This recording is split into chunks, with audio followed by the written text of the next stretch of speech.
er sagt að hagfræðingar séu súperstjörnur dagsins í dag. Svo ekki upp á því grein í Fréttablaðinu að það eru prentuð svona kort, svona hagfræðingarspjöld sem börn getur skist á. En hérna, svona eins og með fótboltamennina, þau eru hérna Lilja Mósesdóttir og Vilhjálmur Egilsson. Ég ætlaði að spyrja ykkur, það virðist vera þetta þessi EMF aðstoð sé að koma í vikunni. Og spurningin er, þú hefur reyndar, Lilja, tala fyrir því að við eigum ekkert endilega að þiggja hana. Það séu aðrir möguleikar í stöðunni. Já, aðalega þá hef ég verið að benda á það að þetta sé alls ekkert svo hagstætt lán sem við erum að fá, sérstaklega þegar við skoðum skilyrði sem við þurfum að uppfylla til þess að fá lánið frá Alþjóðagjaldeyrissjóðnum. Eitt af þessu skilyrðum er það að við hækkum vexti til þess að tryggja stöðugleika á gjaldeyrismörkuðum og síðan að við látum gengi krónunnar gefum það frjálst. Já.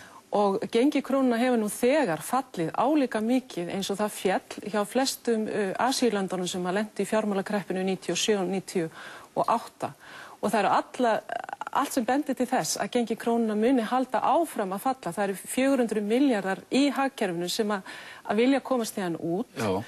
Í þessum krónubréfum og öðrum skuldabréfum, pluss það að það eru líka innlendir fjárfestar sem vilja komast út úr þessu sökkandi skipi eða af því. Og það bendir bara allt til þess að þessi 700 milljarðar sem við erum að fá frá Alþjóðagjaldeyrissjóðnum og vinaþjóðum okkar muni bara fara í það að kaupa upp þessa 400 milljarða og síðan afgangurinn er 300 milljarðar í gjaldeyrisvarasjóð. Og þá eigum við eftir að finna fjármagn fyrir bankakerfið til þess að endurreisa bankakerfið eða tryggja eiginfjárstöðu bankakerfisins. Og síðan að finna fjármagn til þess að fjármagna mjög skuldsett fyrirtæki í landinu. Þetta er svona, menn að taka mikið fé af láni til þess að reyna að styrkja við krónugengið eða falla ekki. Já, sem mun líklega falla hvort þið er. Sem mun líklega falla. Nú erum að tala niður krónuna, passa okkur. En Vilhjálmur, er þetta ekki kjarni málsins? Þetta er nú að mínum mati mikill misskilningur, sko. Við þurfum að taka þetta lán frá IMF og okkar vinaþjóðum og það er algjör forsenda þess að við getum komið gjaldeyrisviðskiptunum hér í eðlilegt horf. Og það sem að máli snýst er það að geta komið krónunni í einhvers konar hækkunarferil þannig að gengi geti byrjað að hækka aftur. Það sem máli snýst er það að þegar krónan fer á flot, að hún hefur verið á flot í raun og veru.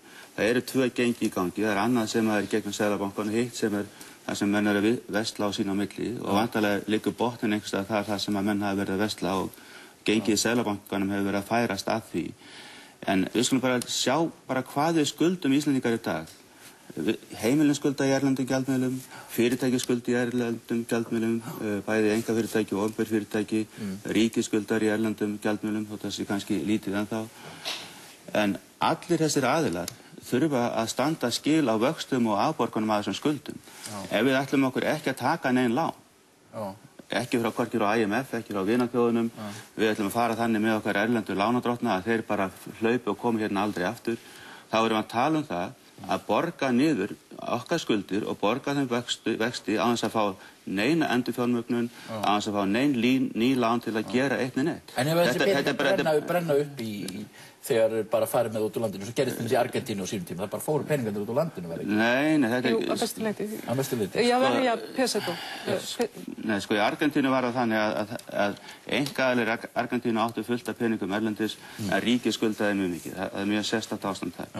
En það sem ég er að segja fyrir okkur núna, að ef við ætlum okkur að fara út í þetta og hafna IMF, hafna lánum frá vinaþjóðum okkar, svíða lánadrottnana eins og búið er að gera, þá er það bara þannig að við erum að segja að við ætlum að vera með 25–30% afgang á viðskiptajöfnuði, við ætlum að vera með sambarlegan þjóðhagslegan sparnað, við ætlum að vera með gengi krónunnar í sem mestu lægðum og við erum að bara tala um eitt stórt risa gjaldþrot á fyrirtækjum og heimilum og opinberum fyrirtækjum. Þannig að þú segir að við verðum að... Já, ég bara ef þetta fer ekki að rúlla, þá erum við að segja, við sjáum, Landsvirkjun fara engin ný lán, það eru engar nývirkjanir og Orkuveiturnar fá engin ný lán.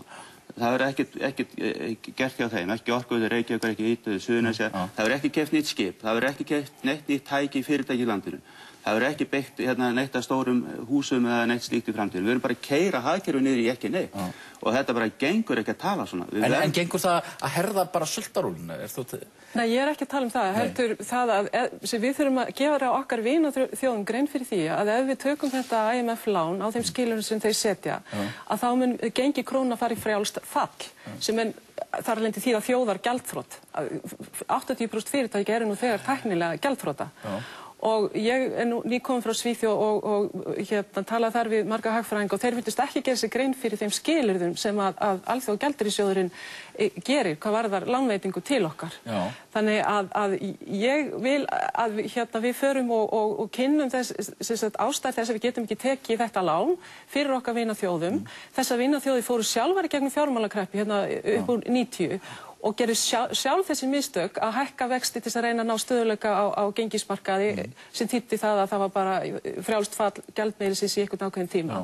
En við erum að tala um að vexti getur hækka miklu meira en við menna vextinir, ef við ætlum að fara að elta krónugengi þá getur... Já, þeir hækkuðu 500% í Svíþjóð, bara til þess að reyna að stöðva útstreymi fjármagns og það gagnaðist ekki neitt. Við erum búin að vera að fara rúndinn, það er búin að vera að fara í allar þessar þjóðir. Það er búin að fara til Bandaríkjanna, það er búin að tala um Rússa, það er búin að tala um Kínverja. Hvað heldur þú hafi verið talað við þessa menn? Þetta er ekki verið talað um það að veita ykkur lán. Og það eru bara allir sem að koma og svara okkur. Þið eru að leysa þessi vandamál við Breta og Hollendinga. Þið eru að fara í gegnum IMF, skilyrðin og hvað sem það nú er. Ég held að það sé nú ekkert svo ægileg skilyrði í þeim lánapakka annað heldur en það mér þótti misráðin þessi vaxtahækkun, en bara vexti geta lækkað fljótt eftir. En frjálsa gengið? Frjálsa gengið, frjálsa gengið er náttúrulega algjörlega nauðsynlegt vegna þess að máli snýst um það að við höfum að og ef að gengi fellur þá þarf það að falla mjög stuttan tíma. Það sem máli snýst um það er að koma gengi krónunar í einhvers konar hækkunarferil. Þannig að það haldi allir og trúi því allir að gengi krónunar muni hækka. Og það er ekki bara IMF-máli sem er þar á ferðinni. Heldur er það líka það að við þurfum að semja frið við þá erlendu lánadrottna sem hafa verið að lána bönkunum okkar og lána okkar fyrirtækjum. Þannig að þeir geti haldið áfram að lána okkur peninga. Það er að þessi fjármagnsstraumar þurfa að komast í lag þannig að við séum að fá eðlilegt flæði af lánsfé inn og út úr landinu. Sko, ég vil leggja til aðra tillögu og ég er sammála Vilhjálmi með það að við þurfum að koma krónu í hækkunarferli og við förum sömu leið og Malasía sem tók ekki lán hjá Alþjóðagjaldeyrissjóðnum og setti skattlagði útstreymi fjármagns til þess að draga úr útstreyminu. Og ég hef gert tillögu um það að það verður lagður 60% skattur á útstreymi fjármagns sem er 10 milljónir eða hærri upphæð. Þannig að það er ekkert ómögulegt að flytja út. Já, og þessi fólki verður þá boðið það sem á þessi krónubréf og annað bréf hér að eignast hluti í bankakerfinu til þess að lægja þann óróleika sem þetta mun auðvitað skapa. Megin útstreymi fjármagns er vegna vaxta á afborgun erlendu lánum sem tekið. Og er nú ekki nóg greiðslubyrðin samt átt að sig ekki vera að bæta í með því að skattleggja það útstreymi. Hvers slags er þetta eiginlega? Það sem máli bara snýst um er það að við þurfum að koma þessu bara í eðlilegt horf. Ekki vera að hlaða sköttum og vandræði. Við erum að tala um krónubréf. Já, skattleggja vandræði. Það er þessi krónubréf sem menn segja sé svo eitur hérna í fjármálakerfinu. Það skulum bara aðeins horfa fram í tímann. Þetta er svona svipað eins og tryggja eftir á. Fólk hefur keypt þessi bréf á ákveðnum forsendum. Og á svo fara að skattleggja núna þessi bréf sérstaklega. En er það ekki bara þess að það geti ekki farið með þetta bara út svona? En fólk hefur keypti bréfin upp á það að geta farið með það út, er ekki? Og hvenær ætlar þú að koma svo aftur til þess að fólks og segja það, já, heyrðu, ég skatlaði þig nú svona. Þetta er bara spurning um tímatöf, að tefja þessi peninga fara út og láta þetta fólk fara með þessi peninga út þegar þeir ganga betur í íslensku efnahagslífi. En hvernig ætlar þú að koma svo aftur til þess að fólks að segja, já, heyrðu, þetta var nú svona, en viltu ég bara koma að lána mér aftur? Sko það er að horfa fram í tíma. Sko trúverðuleiki okkar er hvort er algjörlega fókin. Það er að horfa fram í tíma. En það er eitt annað sem ég þarf að nefna er sko þessi möguleiki að láta bara kröfuhafana, sko þú er nefnið það, nú eru hérna kröfuhafar og þeir eru bankandi á dyrnar og þeir sjá þessi neyðarlög sem segja Íslendingar fá borgað en ekki útlendingar. Það eru undirstöðuatriðir að fá kröfuhafana til þess að vinna með sér í að leysa vandamálin. Hjálpa til við að byggja þetta upp á nýjan leik. að þeirra hagsmuni fari saman við okkar hagsmuni. Það er aðalmáli og menn gera það ekki með því að hóta skattlagningu, með því að segja, þú veist, við ætlum ekki að borga, með því að leysa öll okkar vandamáli þeirra kostnað. Það bara gengur ekki. Ég er ekki að tala um það að við þurfum að skattleggja eitthvað fjármagn sem við skuldum og sem fyrirtæki skulda í rekstri sín. Auðvitað það sem þarf að gera núna, það er að ríkisstjórnin þarf að koma með tillögur í næstu viku, þar sem meðal annars er búin til einhvers konar vettvangur fyrir lánardrottna fyrirtækja í landinu og fyrirtækin til þess að semja lengingu á lánum eða skuldbreytingar eins og hefur gert í flestum öðrum ríkjum þar sem það hefur skollið á fjármálakreppa. Og ekki bara það þarf að setja upp einhvers konar fjárfestingarsjóð sem bæði ríkið og bankarnir koma að, þar sem er búið að gera einhver áætlun um það á hverju við ætlum að byggja þetta hagkerfi í nánustu framtíð. Hvaða náttúruauðlindir og hvaða mannauð ætlum að byggja hagkerfið á. Og út frá þeirri áætlun að velja fyrirtæki til þess að styðja beint við annarkvort með lánum eða þá með hlutafjárkaupum. Þessa sjóð sem verður þá stofnaður. Nei, sjálfsögðu þarf að stofna endurreisnarsjóð til þess að endurreisa atvinnulífið og eiga hlutafé.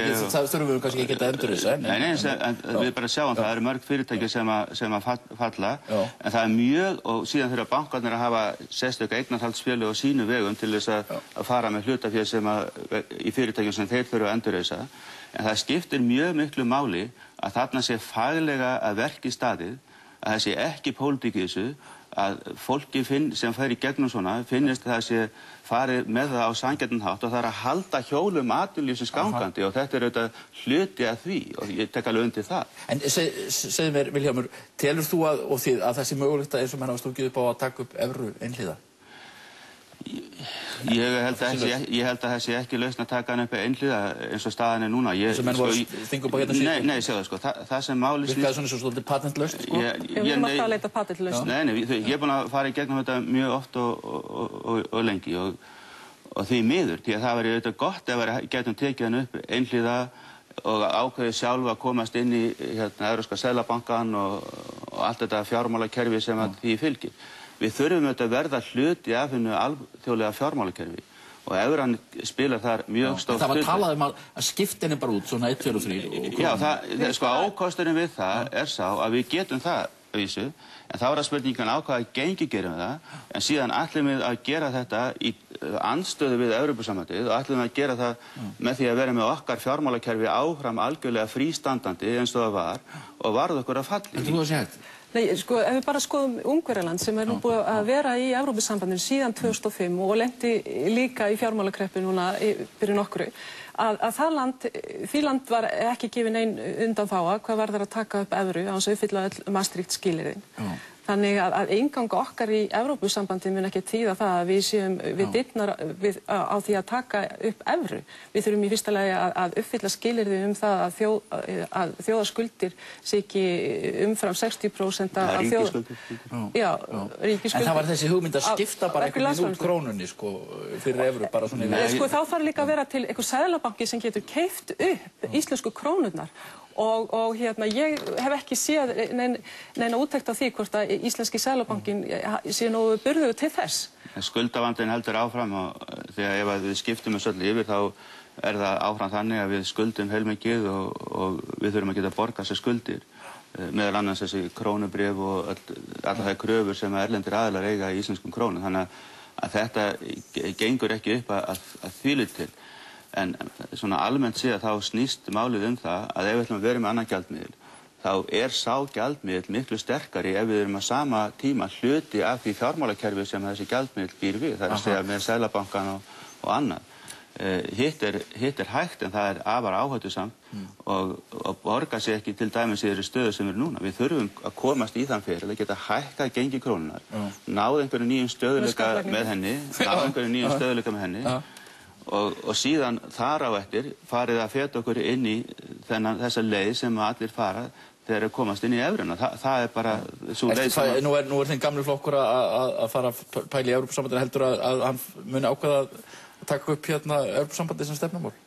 Já, það er allavega búið að setja málið þannig á dagskrá. Það þarf algjörlega að taka afstöðu til þess á landsfundinu sem á að halda í lok janúar hvort að menn vilji eða Sjálfstæðisflokkurinn standi fyrir Heldurðu að það verði samþykkt? Ég get ekki sagt um þessum tímapunkti, en ég myndi frekar reikna með því. Já. Lilja og Vilhjálmur, þakka ykkur fyrir að fá hérna Gunnar Smára í lok þáttarins.